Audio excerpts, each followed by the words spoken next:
I never thought a simple beach trip with my father could change my life forever. But that night, under the moonlit sky, everything I believed about family, trust, and boundaries shattered. When I opened that hotel bathroom door, what I saw left me breathless. And what happened next? I still can't decide if it was a dream or a nightmare. But one thing's for sure, it's a secret I can never tell. Growing up, my father and I were never what you'd call close. After my parents' divorce, we drifted even further apart. He buried himself in work, and I hid behind school and friends. We became strangers living under the same roof, exchanging polite words, but never meaningful conversations. When he suggested a beach trip, just the two of us, I was stunned. At first, I hesitated. What would we even talk about? But deep down, part of me ached for this chance. I missed the father who used to teach me how to ride a bike and carried me on his shoulders during parades. Maybe this trip could bring us back together. The morning of the trip, he was surprisingly cheerful, loading the car with snacks and playlists he thought I'd like. I smiled, but anxiety bubbled inside me. What if this trip proved we were too far gone? The drive along the coast was stunning. Waves crashed against the rocks, and the setting sun painted the sky orange and pink. But the silence in the car felt heavier than the bags in the trunk. He drove, eyes fixed on the road, while I stared out the window, headphones in. When we arrived, the hotel was breathtaking. White sand, blue waves, and palm trees swaying in the breeze.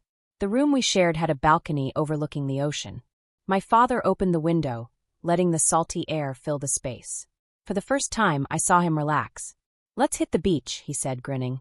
That night, we found a beachside bar with music and twinkling lights. He ordered drinks, nothing too strong, and we talked about everything and nothing. When he asked me to dance, I laughed, but I said yes. For a few minutes, we weren't father and daughter. We were just two people having fun, no past, no expectations. As we returned to the hotel, I felt hopeful. Maybe this trip really could heal the distance between us. But as I lay in bed, staring at the ceiling, I had no idea that the most unforgettable and forbidden moment of my life was just hours away.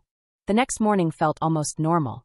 My father was already up, sipping coffee on the balcony, the early sun highlighting the gray in his hair. I watched him for a moment, wondering how we had come to feel so distant over the years.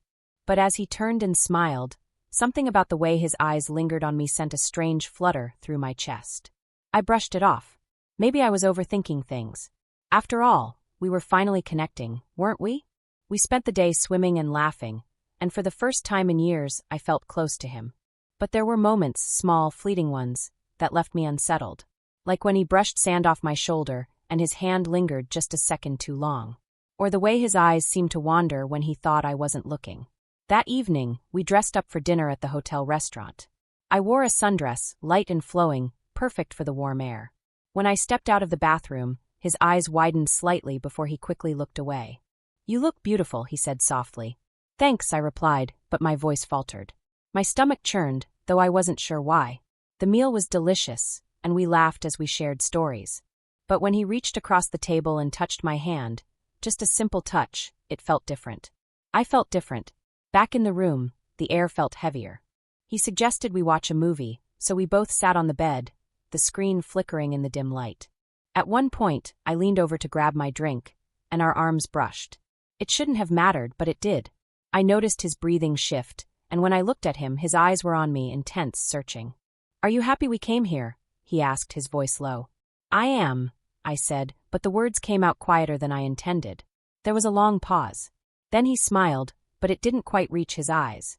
I went to bed that night feeling restless. My mind replayed the day.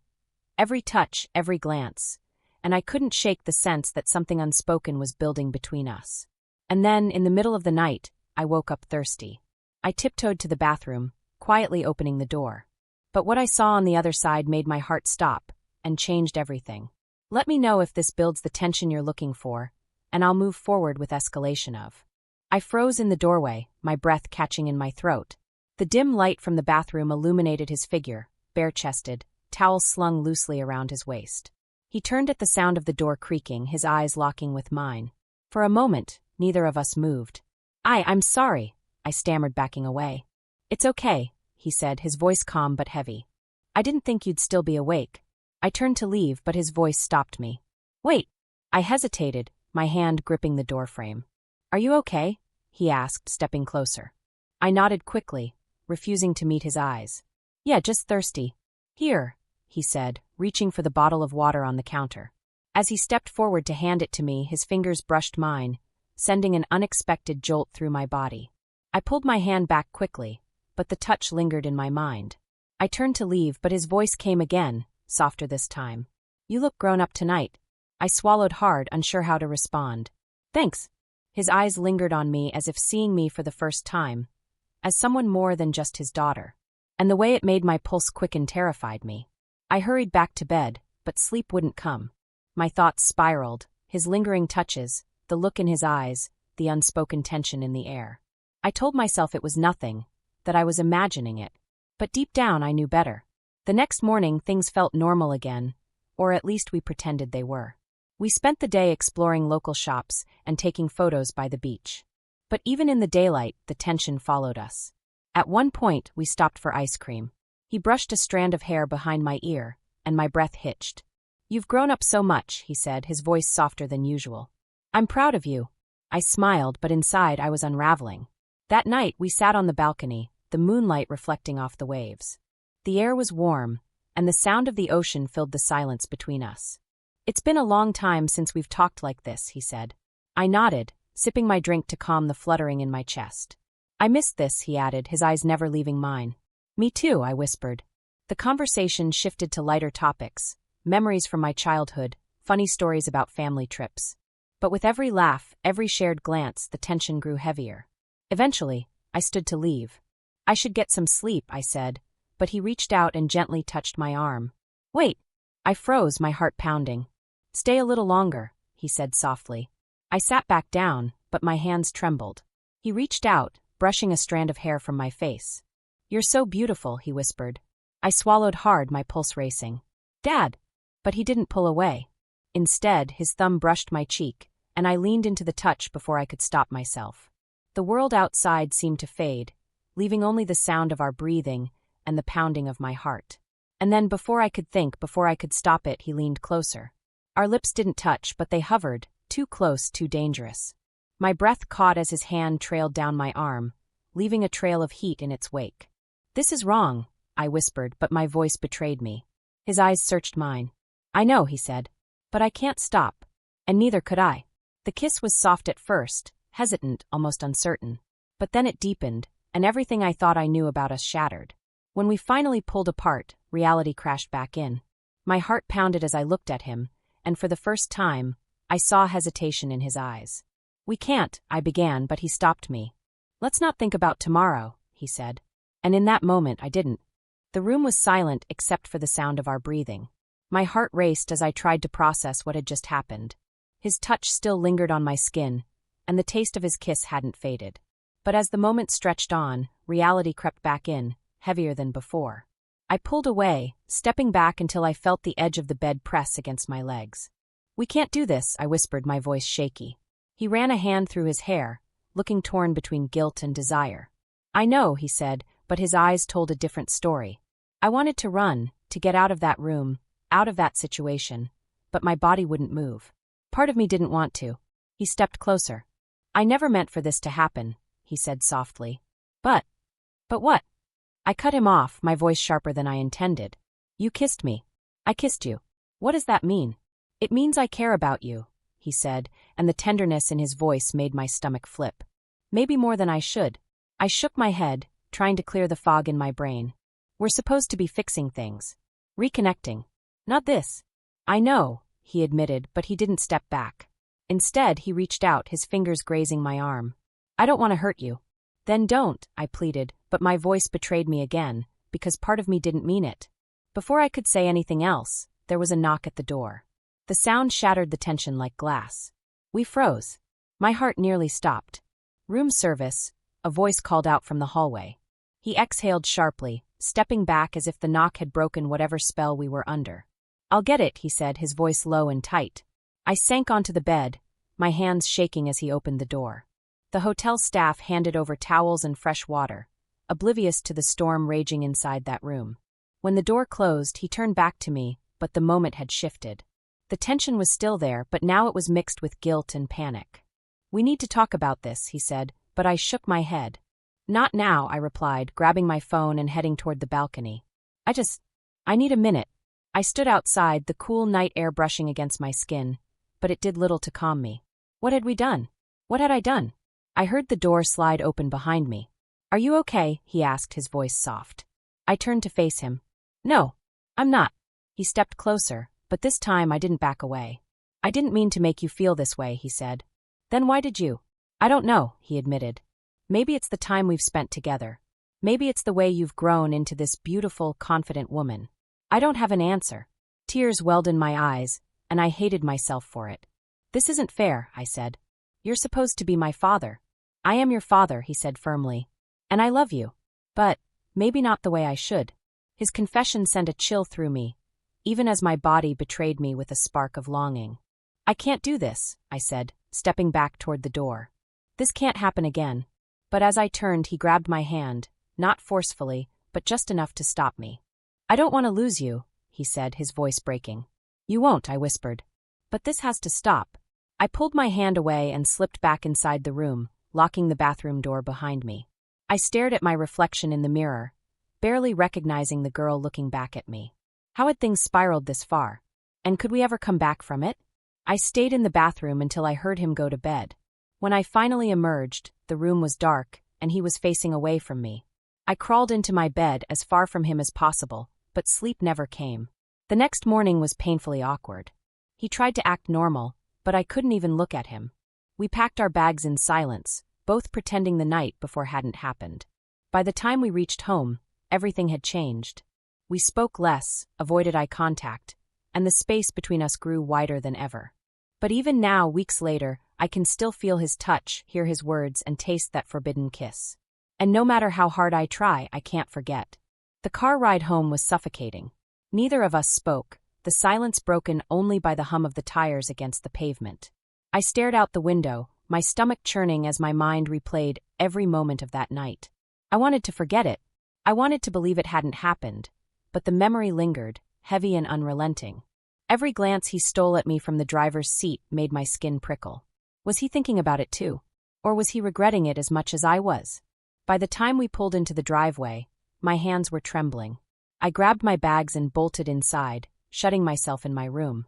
I needed space to breathe, to think, to figure out how to face him again. But no matter how hard I tried, I couldn't escape the truth. For the next few days, we danced around each other like strangers. He avoided me as much as I avoided him. Meals were eaten in silence. Conversations were clipped and distant. It was as if we both knew that if we spoke too much, the truth would slip out. I hated myself for how I felt, for the heat that still rose in my chest whenever I thought about his touch, for the way my body betrayed me every time he was near. And I hated him even more for starting it, for making me feel this way. One night, I came home late from hanging out with friends, hoping the distraction would clear my mind. But when I walked into the kitchen, I found him sitting at the table, a glass of whiskey in his hand. Couldn't sleep, he asked, his voice low and rough. Something like that, I replied, reaching for a glass of water but refusing to meet his eyes.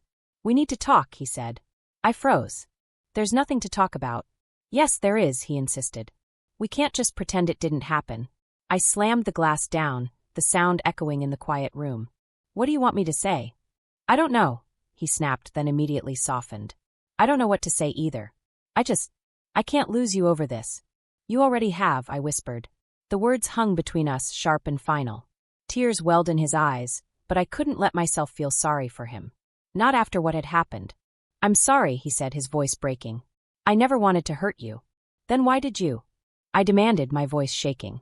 He looked down, unable to answer. I need time, I said, stepping away. And so do you. That night, I packed a bag and went to stay with my mom. I didn't tell her why, and she didn't press me for answers. Maybe she could sense something was wrong, but I wasn't ready to explain. Days turned into weeks, and I refused to return to my father's house. He called and texted, but I ignored most of his messages. When I did respond, it was short and emotionless. The guilt ate at me, guilt for what we had done, guilt for leaving him alone, and guilt for still feeling the pull of those forbidden moments. Eventually, he stopped reaching out, and the silence between us became permanent. I tried to move on, throwing myself into school and work, but the memories lingered. Every time I saw a father and daughter laughing together, I felt a pang of loss. Every time I saw his number flash on my phone, my stomach twisted with dread and longing. I wanted to hate him, but I couldn't. And I hated myself for that most of all. Even now, months later, I still don't know how to make peace with what happened. I don't know if I ever will. Months passed, but the weight of that night never left me. I tried to bury it, tried to convince myself it was just a mistake, an impulse fueled by loneliness and confusion. But every time I closed my eyes, I saw his face. Every time I let my guard down, I felt his touch. I avoided him completely. When he called, I let it go to voicemail. When he texted, I left it unread. I wasn't ready to face him, or myself. But time didn't make it easier. If anything, it made the silence between us louder. The longer I stayed away, the more I wondered if he was suffering too. Did he regret it? Did he think about it the way I did? Or had he already moved on? One day, I found myself parked outside his house. My palms were sweaty, and my heart pounded as I debated whether to knock on the door or turn around and leave. But before I could decide, the door opened. He froze when he saw me, his eyes wide with surprise, and something else. Relief. "Hi," I said, my voice barely above a whisper. "Hi," he replied, stepping aside to let me in. The house felt different, emptier. Or maybe I was just seeing it differently now. We sat down, and the silence stretched between us until he finally spoke. "I thought I'd lost you," he said. I swallowed hard. I thought I'd lost myself. He looked down, guilt written all over his face. "I can't take back what happened, but I need you to know how sorry I am. It wasn't right. None of it was right." I nodded, tears welling in my eyes. "I know. I wish I could change it," he said, his voice breaking. "I hate myself for crossing that line, for putting you in that position." For the first time, I saw just how much it had broken him too. He wasn't the man I remembered from my childhood, the strong, confident father who could fix anything. He was lost just like me. "I don't know how to fix this," I admitted. "Maybe we can't," he said. "But I don't want to lose you completely." I wiped my tears and looked at him. "I don't either." We talked for hours about the trip, about how we had let the lines blur, and about how we could move forward without pretending it didn't happen. It wasn't easy, and it didn't erase the guilt, but it felt like the first step toward healing. I started seeing a therapist after that conversation, and so did he. We knew we couldn't undo the past, but we could work toward making sure it never happened again. Over time, the tension eased, and our relationship began to rebuild. Not as it was before, but as something new. We weren't the same people we had been before that night, but we were trying to become better versions of ourselves. I still struggle with guilt and shame. I still question how we let it go that far. But I've learned something important. Mistakes, even the worst ones, don't define who we are. It's what we do afterward that matters. I'm not proud of what happened, but I'm proud of how we faced it. And even though it's a chapter of my life I'll never forget, it's also one that taught me the hardest, and most necessary, lesson about boundaries, forgiveness, and healing. What would you do if your most trusted relationship suddenly crossed an unthinkable line? Could you forgive, or would you walk away forever? Share your thoughts in the comments below. If this story left you speechless, make sure to like, subscribe, and hit the notification bell so you never miss more shocking tales like this. Stay tuned, because the next story we're sharing is even more unbelievable.